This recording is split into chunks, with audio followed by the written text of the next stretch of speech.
So yung what's up guys? Ito na naman tayo sa ating pero isa lang muna ba unbox natin yan. Itong tinatawag na Chani unboxing. Yun. Chani unboxing. Siyempre, hindi naman natin pwedeng minsanin yung pagbili. No? Actually, meron akong patating na isa, yung God 5. Luffy na Gear 5 din. Ibang ano naman siya, ibang feature compared dun sa BFC natin. So, unbox natin tong una at huling for today's video. Yan. Meron tayong Ichiban Fuji na Luffy ulit. Yan. Halos same lang siya nung isa na may post yung One Piece Stampede na Luffy. Yan. So, ito yung may haki naman siya. Pero hindi, alam ko hindi Stampede to eh. So, yan. Start na natin. Yan. First natin. Pakita natin. Front. Yung left side. Yung right side. May instructions naman natin dito. Yan. Yung back side. Yan. Tapos yung lower wala namang design. Tapos yung sa taas. Yan. Yung ating gold sticker. Yan. Shoutout nga pala kay Boss Team Blear Boy Toys. Yan. Dyan sa ating mga tropa dyan. Yan. Actually ito MISB. Pina-deliver ko. Sabi ko, boss, ano na lang, tupi na lang kahit patanggal na lang yung clamshell or yung brown box natin sa loob. Pero grabe nagawa nila ng paraan. So yun. Yan, start na natin open. Yan, o anong ating inside box. Merong logo ng ating straw hat. Yan. So, yan. So, next tayo. Yan. Actually, meron siyang protective sticker. Yan. MSP, sobrang seal. Yan, meron to. Yan, kung makapansin nyo. Naka-white din kasi ako kaya masyadong kita. Yan.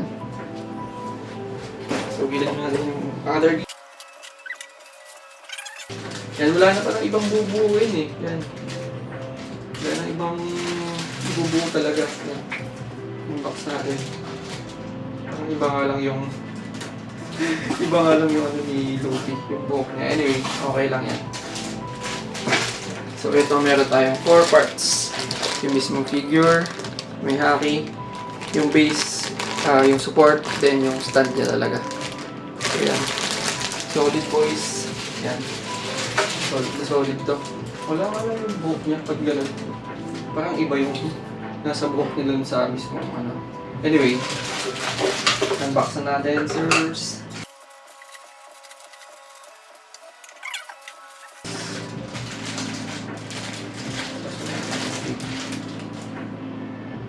Parang malaki lang yung noo niya. Hindi ko lang bakit. Ay! Hindi kaya ito may ano, yung parang may nilalagay dito sa taas pa eh. Parang buhok niya, ewan ko, baka hindi na isama. Yan, may nakalagay dapat dito. Yan. Parang may, yung sa buhok niya siguro. Yan. Parang may embed pa something. Check natin sa box na baka may isama pa. Yan. So, base food niya ito pa. Ito naman. Yan, transparent yung ating ano, base. Europe na natin.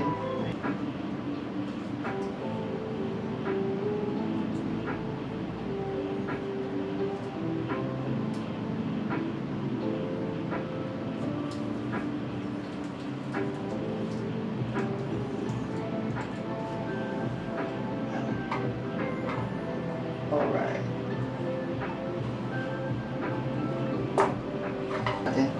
Yun lang, di ko mahanap, di ko alam kung may nalaglag ba. Pero nakawala kasi yung, kaya malaki yung noon ni Luffy. Yan, pero sobrang detailed par. Same as nung ano iba. Yan. Kita natin, pati base. Woohoo!